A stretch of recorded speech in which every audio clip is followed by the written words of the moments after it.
Dirt Everyday Extras go live every weekday on Motor Trend On Demand. Here's an example of an episode you missed last week.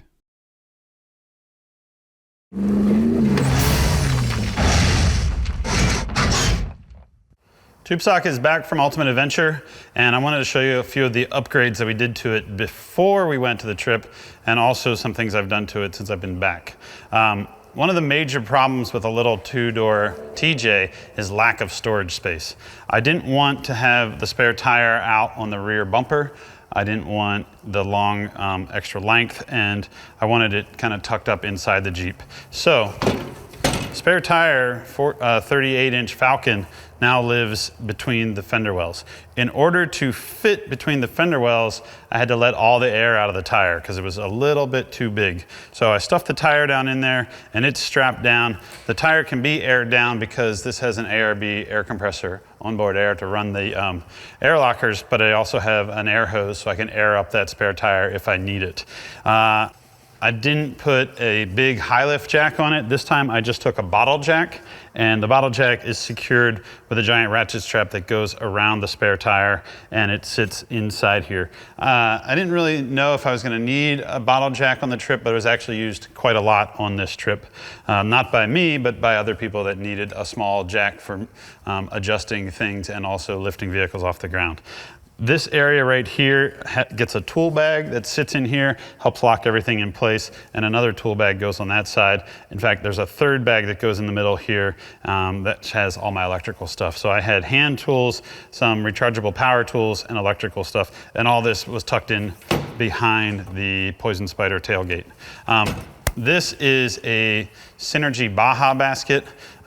This is not the way they normally mount it, but I mounted it this way, and it's really handy because I could put my ARB fridge freezer right here in the middle, and then we had cold drinks and cold food that wasn't floating in melted ice water.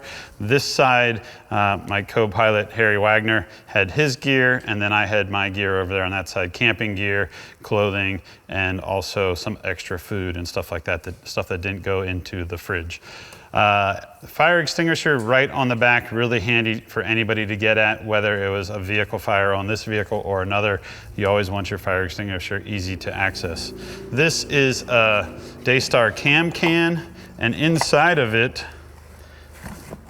this type of can is more of a storage tub, and it has a Voodoo recovery rope inside there. So that was really handy to get to, and we mounted it right to the roll bar. These little camouflage pouches on the back of my Mastercrafts are first aid kit. This electrical contraption is actually from Cummins. This is a data logger so that when we were out on the road and on the trail with this new 2.8 liter crate engine, Cummins back in Indiana could get data directly off of the vehicle via satellite. Basically, this is Big Brother Cummins watching us the whole time, telling us like what the vehicle's doing, keeping track of all the parameters. This is kind of neat because we're helping them develop this crate engine, and this is a way for them to log data and then cellular satellite fly it all back to Indiana. I put a new bikini top on it from Best Top. This actually did not show up before the trip, so I just put this on yesterday. For the trip, we just used a tarp with a bunch of ratchet straps. We got it like a local Tractor Supply, but I needed something, I wanted something more cleared up when we got home, and this showed up after I got back, so I put this on. I like it, it's kind of this tan color that matches the wheels. Let's see, what else? We needed a dune flag for when we were out in Sand Hollow. The antenna up there is for the Rugged Radios, intercom and race radios that we use to communicate with each other. And then right here, I wanted to have some spare fuel, which ironically I never needed because the Cummins does so well on diesel.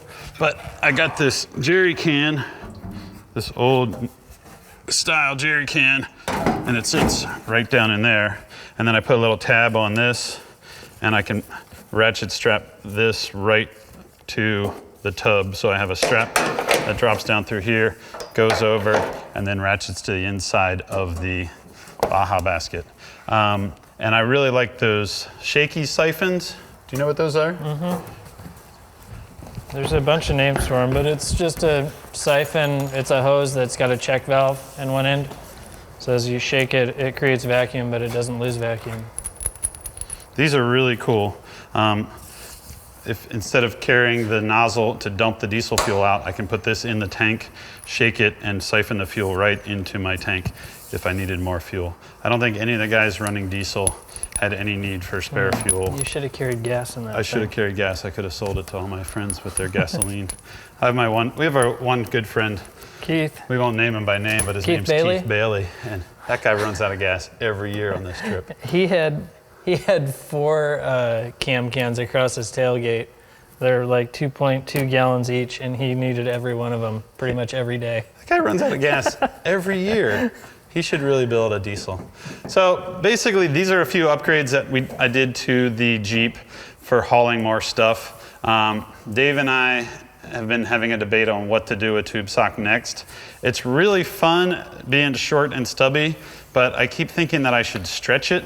If I went to like that LJ, the long Jeep, the TJ Unlimited length, so add, say, another 10 inches of wheelbase, I could have the fridge down in here, I could have more gear up in there, but that's a lot of work for a little bit more length. It would work a lot better on the steep climbs, but there were kind of times when having a really short wheelbase made it super maneuverable in some of the rock sections. So, plus that's a lot of work. Yeah, so that's a 14-inch longer tub, the LJ, right? I think so. That's a lot.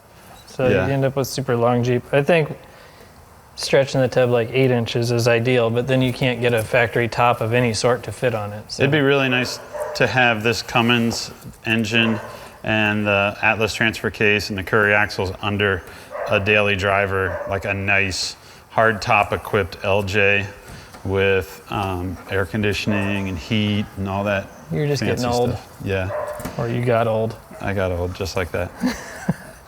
Luckily, I'm not as old as you, Dave. So that's it for Dirt Everyday Extras. Those are a few upgrades.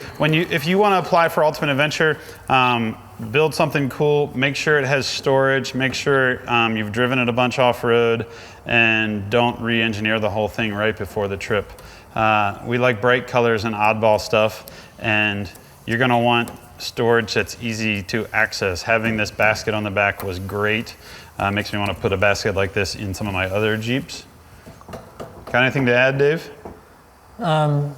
Build it overkill strong, but not too heavy.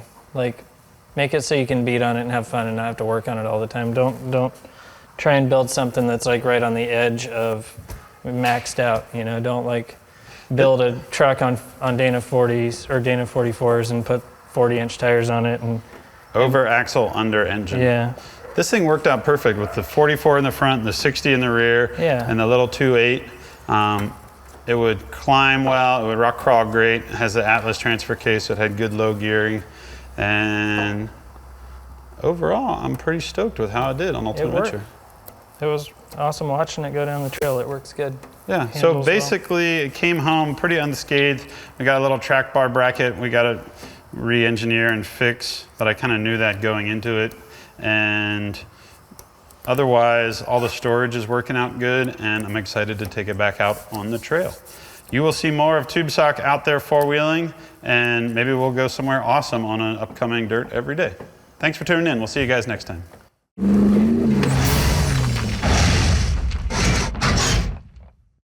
If you need more Dirt Everyday Extra, go sign up right now.